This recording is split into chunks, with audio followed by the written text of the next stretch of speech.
Kinwestiyon ni Senator Alan Peter Cayetano ang pagiging tunay na independent o malaya ng Independent Commission for Infrastructure o ICI na nagsasagawa ng investigasyon sa umano'y malawakang korupsyon sa mga flood control project. Giit ng senador, kung talagang layo ng komisyon na ilantad ang katotohanan, dapat itong maging bukas sa publiko at sa media upang mapanatili ang tiwala ng mamamayan. Si Troy Gomez sa report. Sa gitna ng pagdududa sa integridad ng Independent Commission for Infrastructure, sinabi ni Senator Alan Peter Cayetano na bagamat maganda ang layunin ng komisyon, marami umanong kakulangan sa transparency at komposisyon nito. Ayon sa senador, mismong Malacanang ang nagtalaga ng mga miyembro ng ICI, kaya't nagiging questionable ang pagiging independent ng grupo. Well, remember, Pahapyaw, I talked about that on the floor, na while it's a good idea to have an independent commission, anong parameters? 'Di ba? Kasi at least ako pag independent kasi, independent from who and what? Balik ko sa inyo.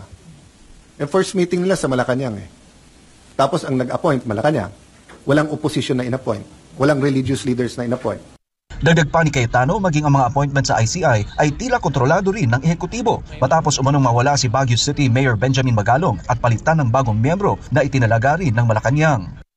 Tapos nung si Ate Claire inintriga si Magalong, nawala, sila nag-appoint ng bago.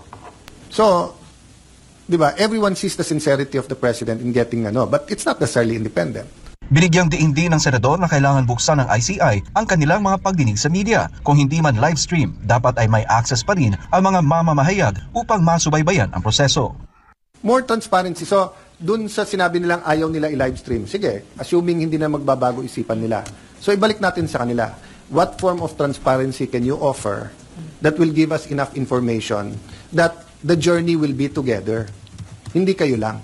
Giit ni Cayetano, kung hindi ipapakita sa publiko ang mga tanong at sagot sa investigasyon, mawawalan ng tiwala ang mamamayan sa resulta ng kanilang mga konklusyon. Kasi siguro ang kailangan nung ICI is that your conclusion has to be supported by the public.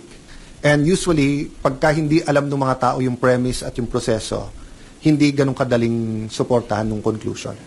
Hinimok ni Cayetano ang ICI na maglatag ng mas malinaw na parameters at magpakita ng konkretong hakbang para sa transparency, kabilang ang pagbibigay ng media access at public updates upang maiwasan ang pagdududa at masigurong patas ang investigasyon. Para sa Diyos at sa Pilipinas, kumahal.